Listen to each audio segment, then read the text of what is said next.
Hey everybody, Blugoblin here. Yeah, new look. Feels great, feels cooler, feels better. Yeah. I'm here to review a stack of comics for, I believe, the official beginning of March 2016. Pretty average size stack this week. Couple of new, got a brand new book to talk about that I got just out of sheer morbid curiosity, and oh my god. And pick of the week was a bit tough to find, but I got my pick, and I'll talk about it when I get to it. We're gonna start off with the newbie. We're going to Boundless Comics. Yeah, I got it. Jungle Fantasy Vixens, number 1 of 2, a 2-issue miniseries. Yeah. This was interesting. This is basically an adult film in a comic book, and yeah, you see everything. But these Vixens, the story involves the ladies crash landing on this planet that they're on and stuff like that. They're trying to find other survivors that were with them, and they run across a camp full of guys who are holding these women hostage as slaves, both for labor and for sex and stuff like that. And it's just a really odd. It's really odd, but it's not terrible. Not for kids. For the love of God, do not let your kids read this book. This is pretty much a porno, but there is storytelling there, and obviously the artwork's great. But yeah, y'all thought Tarot was nasty. Tarot is tame compared to this shit. It was fun though. It was fun. I liked it. This says a lot about me. But this gets a 3.5. Alright, moving on to Boom Studios with Mighty Morphin Power Rangers, number 1. No, I'm not going to morph into the Red Ranger to review this book. The morphing grid is just fine. I lost my morpher. I'm willing to bet Goldar is probably a guy that's probably took it and hit it somewhere, motherfucker. But yeah, awesome cover. Love this. It's still taking place shortly after Tommy joins the team. I mean, this is like Green Ranger's good guy rookie days, and it's almost taking place right after it happened. And he's still having Tommy's still having visions of Rita Repulsa in his mind. He's still hearing her voice. It makes you wonder, is there still some semblance of her spell still on him, even though the Sword of Darkness was destroyed in the miniseries that introduced the Green Ranger. But in here, it's nice to see that not all the Rangers are working in here together. It's still pretty much the team trying to get along, trying to, get their footing on how they're working together now that Tommy's on the team. In fact, Tommy and Kimberly go off to the command center to do some training exercise, some simulations. And I'm like, man, I would have loved to have seen that in the actual show. Have them go to the command center, have them actually, morph and do some actual training, some simulations, kind of like X-Men with the Danger Room. It's like, fuck, we could have used that in the actual show. That would have added to it. And that was really cool. Jason and Zach get detention because Zach fell asleep in class, and he gets detention for it, and Jason tries to make an excuse, and he gets detention right along with him. And I thought that was a little bit refreshing. It's nice to see that the teens aren't always they're not always successful at everything they do. They're not always stand-up people. They too also make mistakes. Then again, they're balancing their lives as high schoolers and then as Power Rangers and stuff like that. This was good. This was really good, and I fucking loved that last page. I dare not spoil it. I thought it was great. I thought it was a really nice uh-oh kind of cliffhanger. Really good. This was a good read. I really enjoyed it. This gets a 4. Moving on to the pick of the week, folks. Darth Vader number 17. Jesus.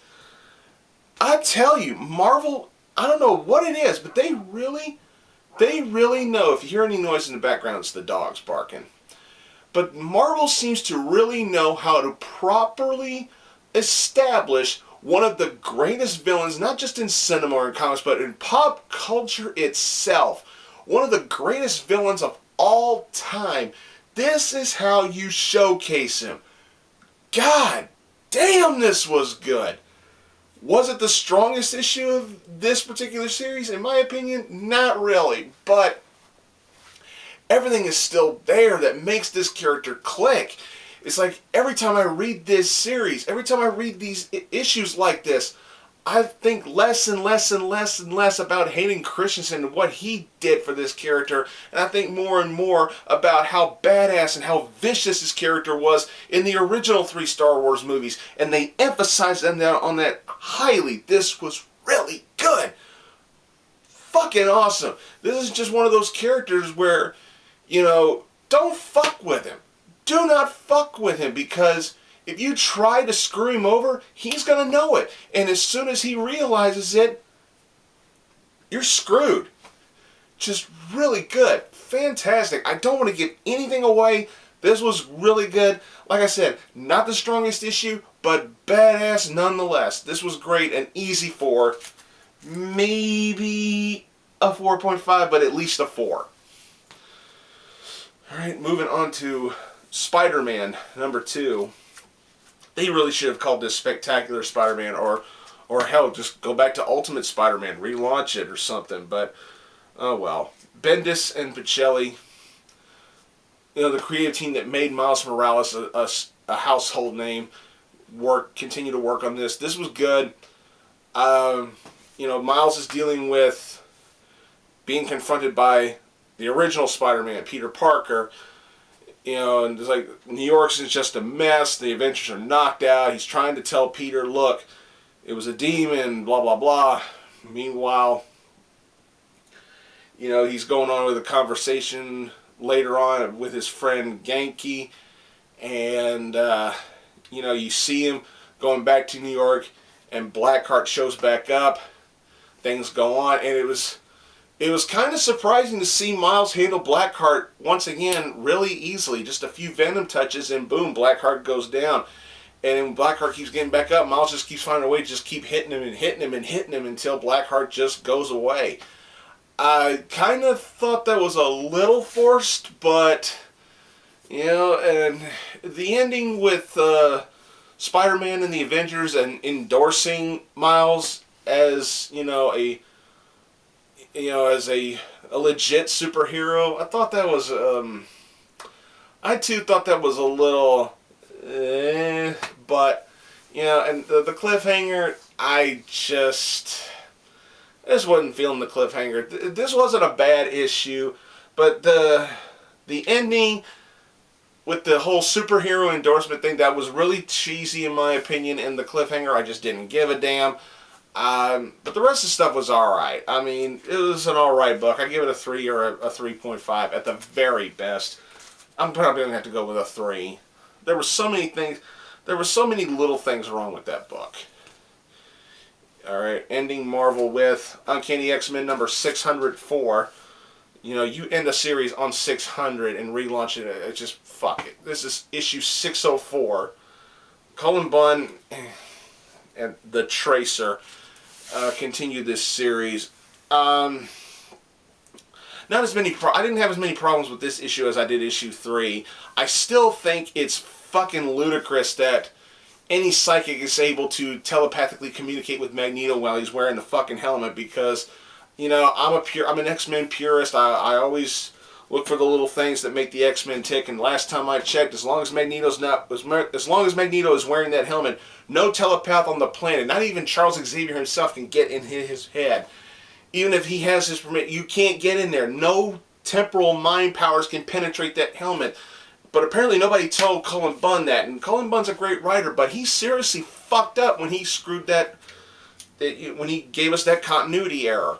Like I said, the Tracer's artwork just isn't helping all that orgasmic smile. It's like the females just can't help but smile, even when they're in the middle of a fucking battle. It's just really ridiculous. But yeah, the stuff with Mystique and Phantom X, that was pretty interesting storytelling. But yeah, this book was alright. I thought it was just alright. A decent read, but like I said, shitty artwork and continuity errors galore. It just feels kind of sour. This barely was above average. I'm going to be generous. Hell, I would give it maybe a 2.5, or at my most generous, I would give it a 3, but it has to get at least an average read at best, a 2.5. Moving on to DC with Batgirl number 49. This was good. This was honestly a step downward from the last issue, but that doesn't mean this book was horrible. This book was still pretty good. You know, it's Black Canary and Frankie, Barbara's friend, one of her new BFFs, Frankie, are trying to reestablish Barbara's mind because now Barbara's memories are just cluster fucked all over the place. Barbara's got memories she shouldn't have. She's got, you know, her real memories are just fucking clustered around. She's seeing memories that are being planted to her, and some of them look like actual nightmares. Some of them involve her father, a false memory of her father knowing that she's Batgirl and stuff like that. You know, false memories about Batman. I like that the risks that they were willing to take to reestablish Barbara's mind, because they need to wake her up and they need to reestablish her, because you don't want her to be a vegetable. You know, that's worse than being crippled. You know, I know that kind of sounds offensive, but it's the truth. But I like that, you know, they were willing to take a risk because they felt like Barbara would have told them, go for it, and they went for it. They took a calculated risk. I'm not going to spoil what they did, but it was risky. And in the end, did it pay off? Maybe it did, maybe it didn't. I'm not going to completely ruin that either. But this was a good issue. Very nicely done. A little step downward from the last issue, like I said, but it was good. I enjoyed it. It gets a 3.5. Moving on to Batman Beyond number 10. Love that BVS cover, Batman vs. Superman cover. It was good. Dan Jurgens still does a good job with the writing. You see Tim taking on, you know, spliced humans, animal spliced humans. They got, it's basically like Bronze Tiger times 3, you know, or times 5. Yeah, it's just a bunch of metahuman animals, you know, just taking turns whooping his ass, and he's putting up a good fight and everything. Meanwhile, you got the reawakened Justice League, the Beyond Justice League, Barda, Warhawk, Green Lantern, and Aquagirl, you know, or Aquawoman, I believe. But something's wrong with them. You know, they seem to be fine, but they come across Tim, you know, Batman, and something's wrong with them because they're still seeing Batman infected with Brother Eye, even though Brother Eye is long dead. So they must be on they must still be under some sort of trance or something, because they're seeing Brother Eye even though Brother Eye's not there. And it ends on a kind of ending on the last page. This was good. Still don't know how they can explain the Justice League Beyond being around even after the whole Brother Eye shit. They still got some explaining to do. So many things that are making me going, huh? What? But yeah, it is what it is. I'll be nice and give it a 3.5. Let's move on to Bombshells number 10. This was good too. Wow. The stuff with Wonder Woman, that stuff was good. But the main selling point was Batwoman. Oh my God. Batwoman looks awesome. I love her story. I like her progression. I like her attention to detail with her character. You know, I just thought everything about this just seemed to click. It wasn't perfect, but I really dug it. It was fun. It was a good read. You know, it kind of felt Birds of Prey-ish. You know, you got Catwoman, Huntress, and Batwoman working together. You know, Lex Luthor has a pivotal role in here as well. This was fun. This was fun, and I had a smile on my face when I saw that little tease between Selina and Batwoman. I thought that was kind of cute, and I thought, ooh, this could go somewhere. Whether it's good or bad, I'd like to see where they take that. Good issue. Fun. It was fun. It gets a 3.5. Alright, we're ending with Green Lantern number 50. Venditti, Billy Tan. Oh, this was good. Finally, after all this build, we finally get there. Hal Jordan versus Parallax Hal Jordan. Man, did they go all out with this. It's just, wow. And when Parallax gets to Coast City, he's like, oh my God, I remember that. I remember that. And he comes across Hal, New 5-2 Hal and his family, and he's like, oh my God, it's my brother, my sister-in-law, my nephews. He's like, you're all alive. And of course, Hal smacks Parallax. He's like, get away from my family. And then we see the true Parallax come out. And that's where we get to the big brawl. I just found this so funny that, you know, both Hal Jordans here are trying to protect Coast City while at the same time they're fucking trashing it with this all-out Superman-esque brawl. And New 5-2 Hal finds a way to overcome Parallax. I don't want to spoil what he does because it could have a very goddammit help me side effect to him. A really good issue. Was this worth $5 though? Not really. But it was good. It was good. It was a good fight. You know, it just, the fight was good. The character development was there. The drama was there to help carry the action. Good storytelling, great artwork. It was a good issue. I wouldn't have given it a $5 price tag. But that doesn't mean I don't recommend this issue. I do recommend this issue. I thought it was good. I really did. I liked the fight. I liked the drama. I liked the storytelling. I liked the attention to detail with every character in here. And that cliffhanger definitely got my attention and definitely makes me want to see the next issue that much more. Like I said, it wasn't perfect. It wasn't a home run, but it wasn't a strikeout either. So for that, you know, I give it a 3.5. Closer to a 4, but at least a 3.5. Alright, that's all I got for this particular video, everybody. Please subscribe to this channel, Blugoblin01. Don't forget Blugoblin X. I'm going to do a couple more videos for that channel. I'm going to do another Midtown Comic Stash. I'm also going to do a couple of reviews for Insects. That's from Aftershock Comics. And I'm also going to review. I also want to review the first couple issues of Ghostbusters International, so stay tuned for those. For Arkham Asylum Studio, please go visit that. But we just did, sorry to say, our last Your Toy Box unboxing due to financial reasons and due to the fact that our boxes have paled in comparison to other boxes I've seen online. We have decided to cancel our subscription to Your Toy Box.